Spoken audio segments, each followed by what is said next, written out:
today I'm going to be showing you what happens when you bring a superconductor next to ferrofluid. I have a magnet under my white plate here. Let's put some ferrofluid on the plate. Ferrofluid is made of nanoparticles of iron, and when you apply a magnetic field to them, they follow the magnetic field lines in this spiky pattern here. The stronger the magnetic field is, the closer together the spikes form. So first let me show you what happens when I move a regular magnet near the ferrofluid. You can see it just sucks it up to the magnet. Okay, now let's bring the superconductor up to it. Okay, watch it push the spikes out of the way as I bring it close. That's because it's opposing the magnetic field at first. Now if I were able to get it closer, then it would lock in place and it wouldn't push the spikes out of the way. But if I push it any closer, it's going to go into the ferrofluid.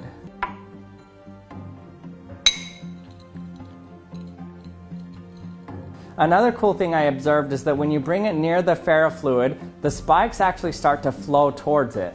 Now this seemed odd to me because there wasn't a reason magnetically why it should do that. So I tested it with just plastic that was cold, not a superconductor, and it did the same thing. So that means it's completely due to the coldness of the superconductor and not the properties of the superconductor itself. That could be because the denser fluid sinks down and the hotter fluid rises up.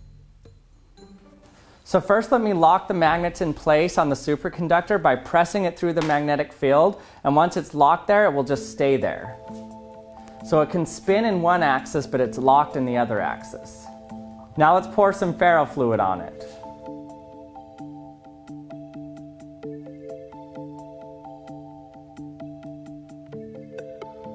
Whoa, that is amazing.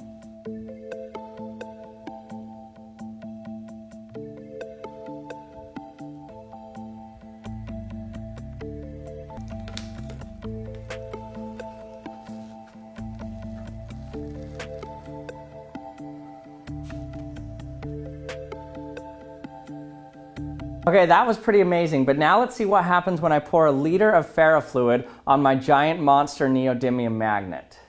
So I got my monster magnet right here. I'm gonna put this plexiglass over the top of it. Now let's pour on the ferrofluid. Whoa. This magnet has a 1,000-pound pull force. It's extremely strong.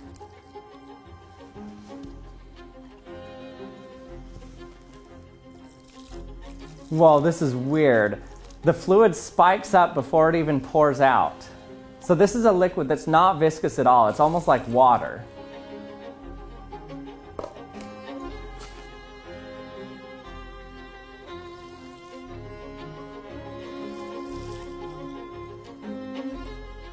Whoa.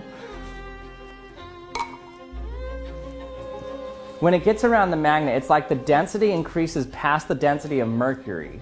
It makes my hand just float in it. In fact, I have to push as hard as I can to get my hand to even go inside of it. This is so weird.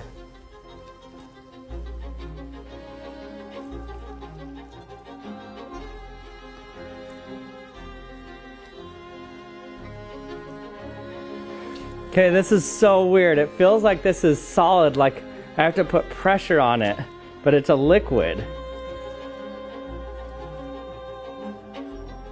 This is the weirdest thing I've ever felt.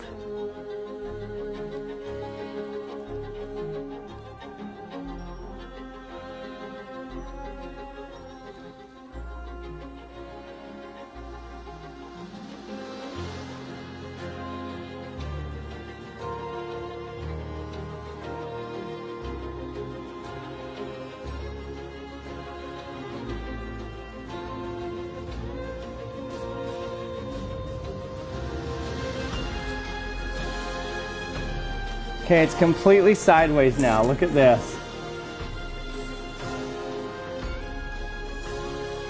And it's hanging on there still.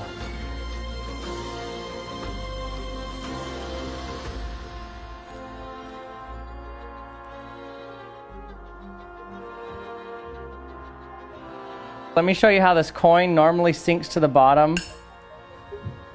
Now if I pick it up out of here, here's the coin.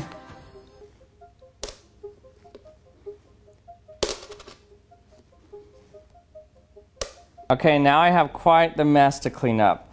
Ferrofluid is extremely messy. Look at this stuff. And it dyes everything that it touches. Thanks for watching another episode of the Action Lab today. I hope you enjoyed it. And thanks for watching, and I'll see you next time.